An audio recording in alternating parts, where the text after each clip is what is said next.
Hello guys, welcome back to my YouTube channel.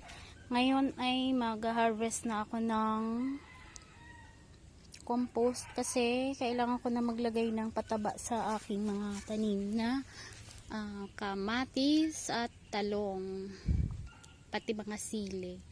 Kasi namumunga na sila at kailangan nila ng makain. Kailangan may mga pagkain sila para lumusog at dumami ang mga bunga. Ito na yung na-harvest ko.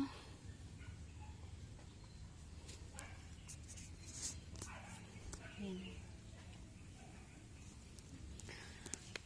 At meron akong dito, yung nilagay kong mga dahon ng kakawate, dahon ng kakawate, ng guyabano, langka, at dahon ng mangga. Dito ko nilagay yung dahon ng mangga. Dahon ng mangga mas matagal siya mag-decompose. Tapos nilagyan ko siya ng dyan, yung mga nahuli kong mga bulate. Nilagay ko dyan. Ito yung mga halo-halong dahon. May mangga, may kakawate, yung mga binunot kong mga damo. Tapos ito naman, kusa na siyang na-decompose dito sa sako. Yan. Walang halong yan, lupa. Siguro yung mga pinagbubunot kong mga damo, may mga lupa sa ugat na napasama. Kaya ayan siya. Kusa nang na-decompose. Tapos ito naman yung purong mangga. Matagal siya decompose kasi makapal ang mga dahon ng mangga. Ito yung mga pinagbubunot kong damo at halo-halo na to dito. Ito naman yung yan, ito mga dahon din to. Mabigat, naipit. Yan. May mga dahon din to ng na-decompose na yung ilalim. Ayan. Ang daming uod. Daming bulate. May mga nilagay kasi ako mga bulate dyan. Tapos, ito. Hindi ko man na yan siya gagalawin. Tsaka yung mga tinapon kong mga buto na akala ko bulok na, hinayaan ko na lang dyan, tinapon ko, binaon ko yan sila sa lupa. Kasi akala ko nga bulok na, akala ko sira na, hindi na, mayroon pa palang yung mga inaalagaan ko mga buto, tinanim ko, hindi siya sumibol. Pero ito, kahit hindi ko siya inalagaan, hindi ko tinanim, hinayaan ko lang dyan, kinalat ko nga lang yun nabuhay, sumibol. Hindi ko alam kung anong klaseng mangga to.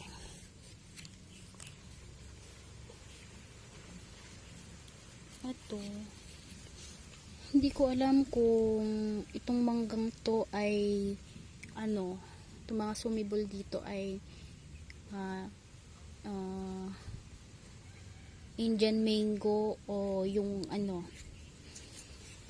tawag doon, yung isa pa yung apple mango, kasi pareho sila ng buto. Yung mga apple mango kasing binili namin, maliliit din ang buto nun, kasing liit din kasing buto ng Indian mango. Kaya hindi ko alam kung alin dito yung apple mango o Indian mango, kasi nga yung mga butong tinanim ko, hindi sila sumibol. Tanda ko kung anong mga buto yon, anong klaseng mangga yon. Pero itong mga ito, akala ko kasi wala na, hindi na mabubuhay, kaya tinapo ko dito ko na lang nilagay. Pero sumibol siya kahit hindi siya inaalagaan. Kaya ngayon ang problema ko, anong klaseng mangga to, kasi halo-halo na to dito. Meron din dito, hindi ko nga malaman kung anong buto ito. Buto siya ng mangga, pero hindi alam kung anong variety ng mangga. Kasi magkapareho nga ng hugis at liit yung ano, mas marami kasing buto ng Indian mango dito noon eh. Pero yung mga manggang buto ng mangga na pinunla ko, hindi talaga. Ilan lang ang sumibol? Isa, dalawa. Dalawang piraso lang ang sumibol sa inaalagaan ko. Yan oh. Hindi ko lang alam. Ililipat ko to siya sa paso. Tapos, malalaman na lang siguro kung ano yung magbubunga. Nakakatuwa dito oh. Sa isang buto, dalawa yung sumibol na puno. Kung sino pa yung hindi inaalagaan, yun pa yung nabubuhay. Yung mga inaalagaan ko hindi nabuhay. Yan. Mamaya na lang. At ito pa oh. Yan oh, sisibol din siguro to. Diyan lang muna. Ito na naman si sisiw. Lumaki na tong manok dito. Nagiging manok na siya. Dati sisiw pa yan. Ang mga ano na to, halo dito ay tae ng baka. Tapos yung abo. Yung pinagsaingan ko. Wood ash. Tapos mga bulok na yung mga nabubulok sa sa kusina. Dito ko nilalagay. Tapos hinaluan ko siya ng lupa. Ang taba ng mga pero mas maraming tain ng baka to dito. Tingnan nyo yung earthworm. Matataba. Ganitin ko na lang kasi mapuputol kasi tatamaan tong mga uod eh. Puputol ang katawan nila. Ang taba.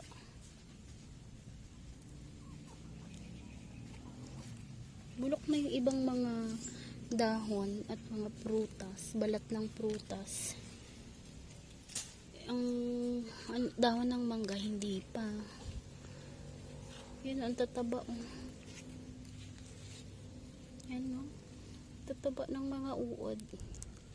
Mga to, itatabi ko to pag itatabi ko tong mga uod na to. Dito ko siya ilalagay sa mga sako na may mga basura.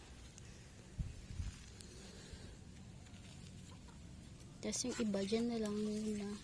Kukuha na lang ako dito ng ilalagay ko sa ilalagay ko sa mga pananim ko. Kuha muna ako ng sako.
Ayan, marami pa dyan sa ilalim.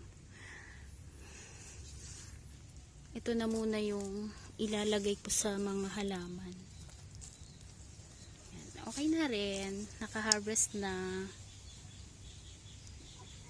Ito, ibabalik ko to sa dyan, tapos hatiin ko dito sa mga sako. Ilalagay ko sila sa sako.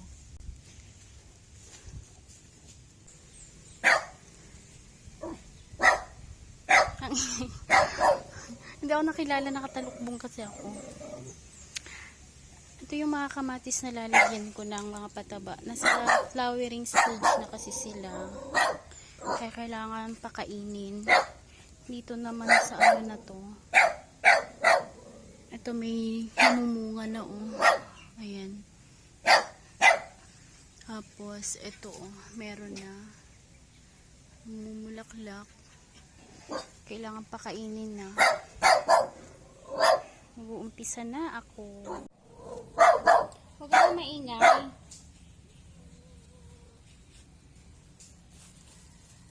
Hindi kita pakakainin mamaya. Isa.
Hello guys, papakain ako ngayon ng mga manok. Ito yung ginawang kulungan noong noong linggo. Ayan, dalawa sila dito. Malaki yung kulungan nila. Yes, yan. Temporary lang muna yung bubong. Ito naman ayusin to. Yan, kabir sa kaasil. Ito yung, ito yung manok ng kapitbahay na lumaki na dito. Ayaw nang umuwi sa kanila. Dahil nakakakain siya dito. Busog siya. Ito yung dalawang babae. Gutom na. Talaga naman, Nakain niya yung hindi kanya. Sige ka, pag nahuli kita ha.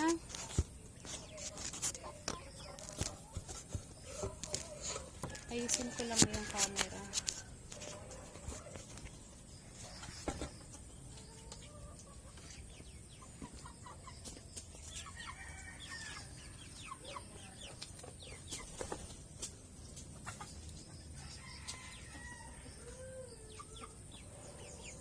Layo ng kainan niya.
nang kumain.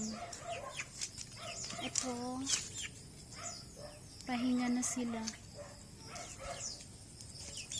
Ito, busog na siya sa labas.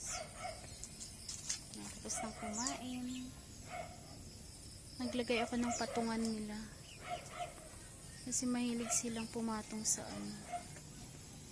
mataas. Hindi ba yan makakawala doon? Makawala.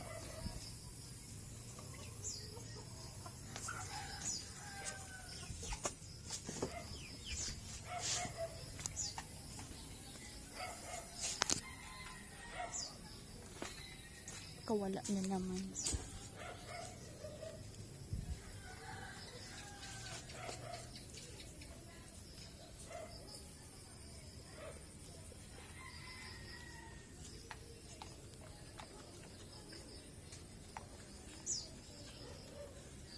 Ba, delikado.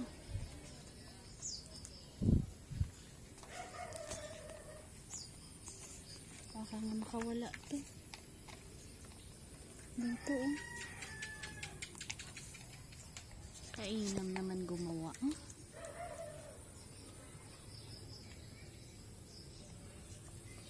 Tapos yan, no?